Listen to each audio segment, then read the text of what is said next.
Today we're going to talk about gratitude. Does it actually breed self-arrogance and complacency, or is it actually helpful for you and the people you work with? Hi, my name is Matthew Ewell from Leading with Nice, where we want to help you inspire others, build loyalty, and get results. Now, recently I had Keika Dasgupta on my podcast, the Leading with Nice interview series. The link is down below. You can check it out on our website, leadingwithnice.com.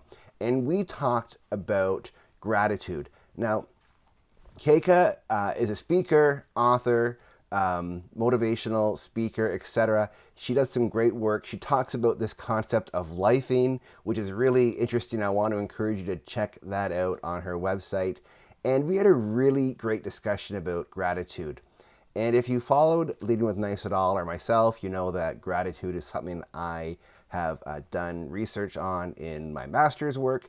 And one of the things that we help train teams to be better at, because we believe it's a net positive for your organization. Now, there is some criticism that too much gratitude leads employees and your own self to be full of arrogance and to become complacent. But actually, while that can be true, the data actually points to much larger evidence that it does three great things for you. First of all, when you both give and receive gratitude, it actually leads to greater connectedness.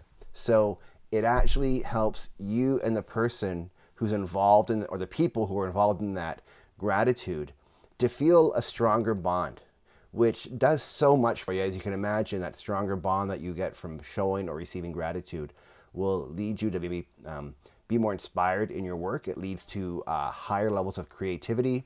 It leads to higher levels of focus. The next thing it does is it actually triggers in you the desire to self-improve. So when you're the recipient of gratitude, it actually makes you want to be better. So you're going to maybe do some extra research on that thing you're working on. You're actually going to double check it. You're going to make small improvements in your own personality or your own way of being. It's going to make you reflect on how you might have approached something in the past and how you could do it differently to just get that bit of a better result out of it. And the next thing that it does, I want to put them together. It actually, when you receive and give gratitude, it actually gives you a sense of elevation while simultaneously bringing humility to you. So now this is where we get counter culture in, is people say, oh no, too much gratitude makes people arrogant, not humble. However, genuine, authentic gratitude that is not reserved for special times, that is doled out without measure or without a necessary need for it, will actually make people feel. Scientists have a name. Scientists use elevation, but what it actually does is it makes somebody feel of greater worth, makes them feel better about themselves. It actually inspires things in them, like being more generous, like with their time, with their own gratitude. But with that comes humility. So there's a study, and I'm just going to reference it here. I have it on my screen. A 2014 study where participants were randomly assigned either to write a letter of gratitude or to write about what they did during the previous 2 hours.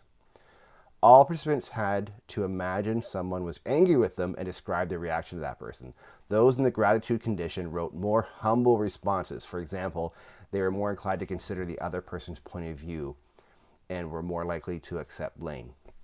So it's just basically showing that although we do feel more full and aware of our self-worth, we're also more willing to consider someone else's point of view. And that all comes from gratitude. And Keika and I had a great discussion about it. So if you are watching this today and you're thinking, man, I would love to maybe get some insight or have a conversation about how I could bring some gratitude into our organization, we have a great method at Leading with Nice. It involves some consulting and some assessments we do with you and your team. And it really helps open up those communication channels to find out where things are blocking things like trust, gratitude, empathy, etc. Leave a comment here, get to us on our website. I'd love to talk to you more about it. But in the meantime, those are some things to think about why you should be gracious and show gratitude without measure, just as you feel it's needed. Touch one last thing on this.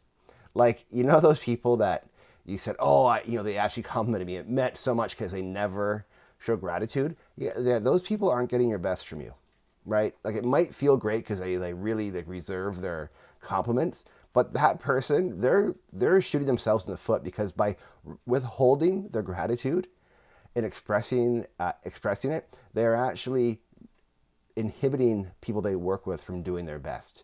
And maybe they don't know how to show gratitude. That could be part of the problem. Or maybe they know how to show it, but they just don't think people are deserving. Think about that for a moment. Is that what? Like, is that good? No, not at all. Anyhow, have a wonderful day. Thank you for being here with me. And until the next video, I will speak to you then.